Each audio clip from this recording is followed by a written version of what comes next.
नाज़रीन, अभी तक की आपने टॉप स्टोरीज मुलाहिजा फरमाई, लेकिन सबसे पहले आपको अहम खबर देते चले। नैब के हवाले से नैब से शरीफ खानदान के रेफरेंसेस का रिकॉर्ड चुराने की कोशिश की गई है। अहम खबर आपको दे दें कि नैब से शरीफ खानदान के रेफरेंसेस का रिकॉर्ड चुराने की कोशिश की गई है। सिक्योरिटी गार्ड्स ने रिकॉर्ड चोरी करने की कोशिश को नाकाम बना दिया और रिकॉर्ड चोरी करने की कोशिश में मुलव्वस नैब अफसर को धर लिया गया। Chairman NAB justice Javed Iqbal ने मज़कूरा अफसर के खिलाफ इंक्वायरी का हुक्म दे डाला है। सिक्योरिटी गार्ड के लिए 10,000 रुपए का इनाम दिया गया। राना ताहिर हमारे साथ मौजूद है, उनसे जानते हैं मजीद तफसीलात। राना ताहिर, आगाह कीजिएगा, मजीद क्या खबर है आपको, इस खबर के हवाले से क्या अपडेट्स है?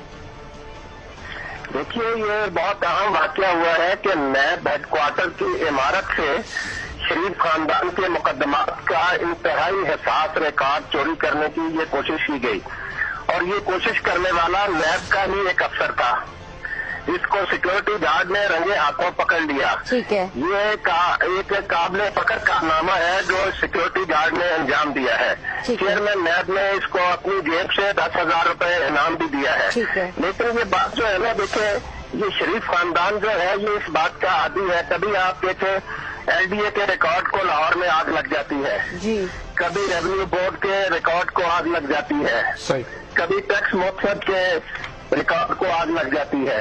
तो ये सारी चीजें जो इंतहाई संजीदा मामला है, ये सिर्फ एक अफसर तक महदूद नहीं होगा मामला। असल बात ये है कि जिन लोगों के लिए ये अफसर रिकॉर्ड चोरी कर रहा था उनका मुहासबा किया जाए, उनको गिरफ्त में लाया जाए।